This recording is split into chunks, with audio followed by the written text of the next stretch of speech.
میں یہ دکھلانا چاہتا ہوں شرک کے نقصانات کیا ہیں۔ جب شرک انسانی زندگی میں آتا ہے تو یہ اللہ کے مقام و مرتبے کو کس طرح گھٹاتا ہے۔ بڑے پیر صاحب اللہ سے کہہ رہے ہیں، غوث پاک عبد القادر جیلانی، کہ مجھے دکھلاؤ یہ ساتوں آسمان تو نے کیسے بنائے ہیں۔ بڑے پیر صاحب کا پیر نہیں پھسلا، میں بولنے میں غلطی نہیں کر رہا ہوں، اللہ کا پیر پھسلا۔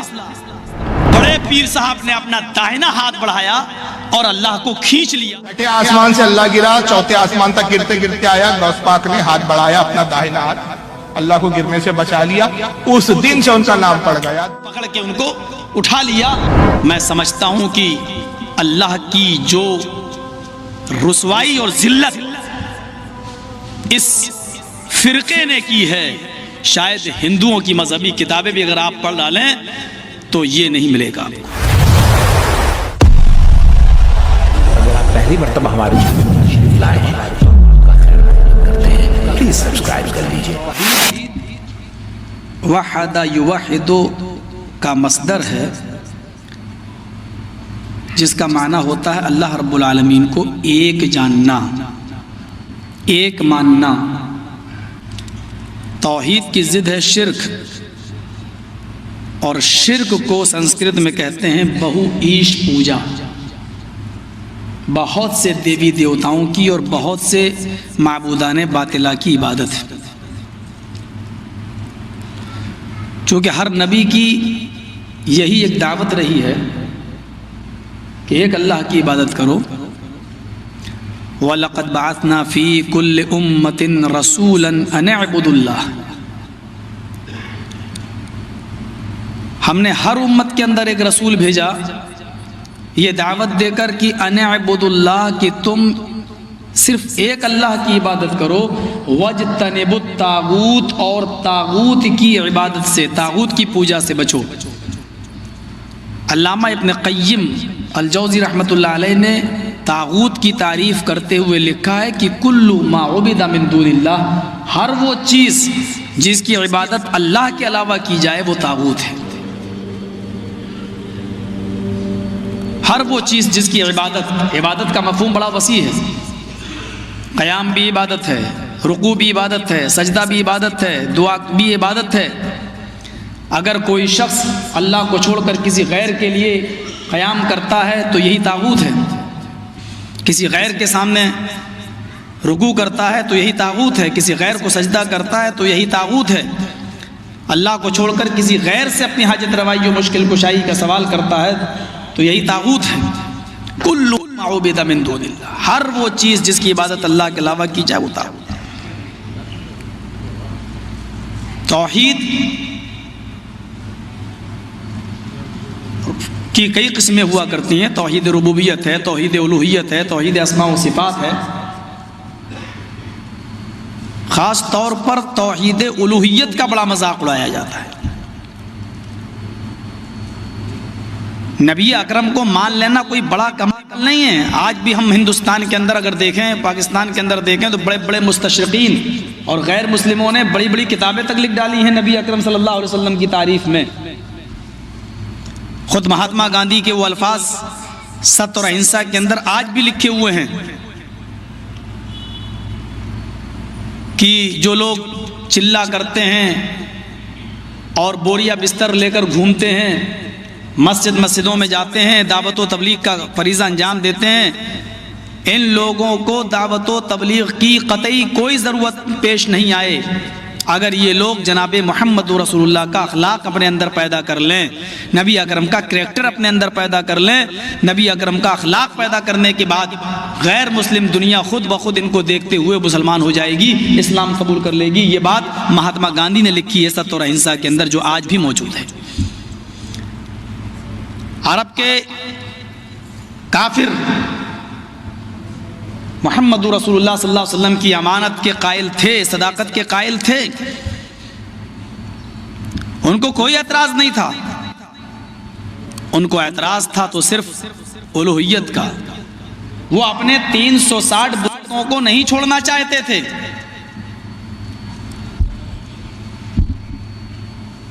وہ نبی اکرم کو سچا ماننے کے لیے تیار تھے، امین و صادق ماننے کے لیے تیار تھے، بلکہ کہا بھی کرتے تھے اتنا ہی نہیں بلکہ اپنی امانتیں محمد رسول اللہ کے پاس رکھا بھی کرتے تھے اور اپنے فیصلے وہ محمد رسول اللہ سے کرایا کرتے تھے.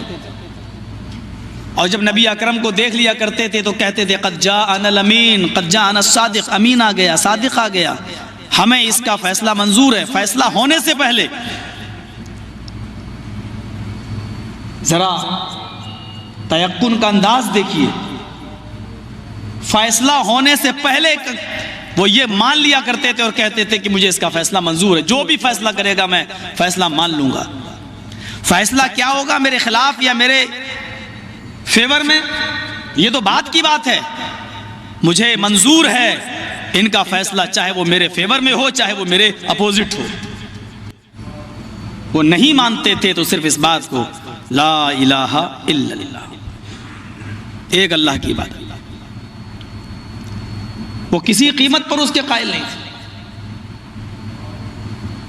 وہ یہ کہتے تھے کہ ٹھیک ہے ہم اللہ کو ماننے کے لیے تیار ہیں لیکن ان کو نہیں چھوڑیں گے، یہ ہمارے سفارشی ہیں اور یہ ہماری دعائیں اللہ تک لے کے جاتے ہیں، یہ اللہ کے قریبی ہیں، اللہ کے ان سے تعلقات ہیں، تعلقات. ایک کتاب آتی ہے سیرت غوث پاک کے نام سے، انڈیا کی چھپی ہوئی ہے، بامبے سے چھپی ہوئی ہے. اس کے صفحہ نمبر 179 پر 179 صفحے پر ایک دلچسپ واقعہ لکھا ہوا ہے. اس سے آپ یہ دیکھیے کہ اللہ کا مقام کیا ہے اور غوث پاک کا مقام کیا ہے، اس کو آپ اندازہ لگا سکتے ہیں اس واقعے کو سن کر. جن کو غوث پاک، مجھے تھوڑی سی اجازت چاہیے، حالانکہ غوث صرف اللہ ہے. لکھا ہے کہ گاؤں کے لوگوں نے ایک بار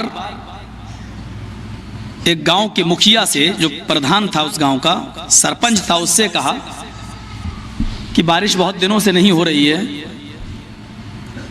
اور تم گاؤں کے مکھیا بنے بیٹھے ہو. تو گاؤں کا مکھیا بولتا ہے کہ چندہ کرو، پیسہ اکٹھا کرو، میں اللہ کے پاس جاتا ہوں اور اس سے بات کر کے آتا ہوں. صفحہ نمبر 179 یاد رکھیے گا، سیرت غوث پاک حاجی علی کی درگاہ پہ مل جائے گی، تھوک کے بھاؤ بکتی ہے کتاب، قیمت بھی بہت زیادہ نہیں ہے، صرف 75 روپے انڈین کرنسی. لکھا ہے کہ گاؤں کا مکھیا لوگوں سے چندہ کر کے کہیں غائب ہو گیا، اللہ کے پاس کیا جائے گا. سوچا 8-10 دن میں بارش ہو جائے گی تو لوٹ کے آ جاؤں گا، لیکن 8-10 دن تک بارش نہیں ہوئی.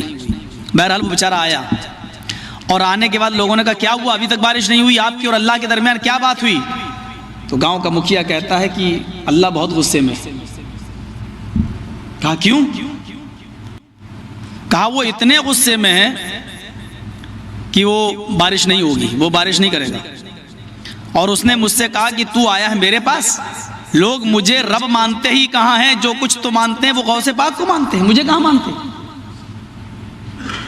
میرے نام پہ کوئی فقیر تمہارے دروازے پہ چلا جائے کہ اللہ کے نام پہ دے دو تو کوئی دینے والا نہیں، اور بڑے پیر صاحب کے نام پر اگر کچھ مانگ لیا جائے، عبد القادر جیلانی کے نام پر، تو 11ویں کی ڈیگے لے لو، حلوے لے لو، بریانی لے لو، وہ ساری چیزیں لوگ مجھے مانتے ہی کہاں، سب کچھ تو اس نے غوث پاک کو طلب کیا ہے. پھر کیا ہوا؟ کہا میں اللہ کو اور غوث پاک کو دونوں کو لڑتا ہوا چھوڑ کے چلا آیا. اب اگر اللہ جیت گیا تو بارش بالکل نہیں ہوگی، اور غوث پاک اگر جیت گئے تو انتظار کرو کہ 2-4 دن میں شاید بارش ہو جائے. اس واقعے سے آپ کیا اندازہ لگاتے ہیں؟ اور اسی کے 2 صفحہ الٹنے کے بعد، صرف 2 صفحہ 181 صفحے پر دیکھیں گے لکھا ہوا ہے غوث اعظم دستگیر. اب دستگیر کا معنی دیکھیے کیا لکھا ہوا ہے. بڑے پیر صاحب نے اللہ سے کہا کہ دکھاؤ یہ 7 آسمان تو نے کیسے بنائے، میں یہ دکھلانا چاہتا ہوں شرک کے نقصانات کیا ہیں. جب شرک انسانی زندگی میں آتا ہے تو یہ اللہ کے مقام و مرتبے کو کس طرح گھٹاتا ہے. بڑے پیر صاحب اللہ سے کہہ رہے ہیں غوث پاک عبد القادر جیلانی کہ مجھے دکھلاؤ یہ 7 آسمان تو نے کیسے بنائے. گویا کہ یہ انجینئر تھے، سگنیچر ان کو کرنا تھے. اللہ تعالیٰ ان کو لے کے چلا. پہلا آسمان دیکھا، کہا بالکل ٹھیک. دوسرا دیکھا، کہا مستحسن، اچھا ہے. تیسرے کو بھی پاس کر دیا. چوتھے آسمان پر جب اللہ پہنچا تو اس کو بھی پاس کر دیا کہ یہ بھی ٹھیک. چھٹے آسمان پر جب اللہ پہنچا، پانچواں چھٹے پر، تو وہاں سے اللہ کا پیر پھسلا. بڑے پیر صاحب کا پیر نہیں پھسلا، میں بولنے میں غلطی نہیں کر رہا ہوں، اللہ کا پیر پھسلا. اور چھٹے آسمان سے اللہ گرا، اور وہ گر کر نیچے چوتھے آسمان پر آیا. بڑے پیر صاحب نے اپنا داہنا ہاتھ بڑھایا اور اللہ کو کھینچ لیا، پکڑ کے ان کو اٹھا لیا. گرنے سے، زمین پر آنے سے ان کو روک لیا، ہاتھ پکڑا اور ان کو کھینچا اور اوپر چڑھا لیا. اس دن سے ان کا نام پڑ گیا دستگیر، ہاتھ بڑھا کر اللہ کو کھینچنے والا. یہ دستگیر کا معنی یہ ہے، ہاتھ بڑھا کر اللہ کو کھینچنے والا. میں سمجھتا ہوں کہ اللہ کی جو رسوائی اور ذلت اس فرقے نے کی ہے، شاید ہندوؤں کی مذہبی کتابیں بھی اگر آپ پڑھ ڈالیں تو یہ نہیں ملے گا آپ کو.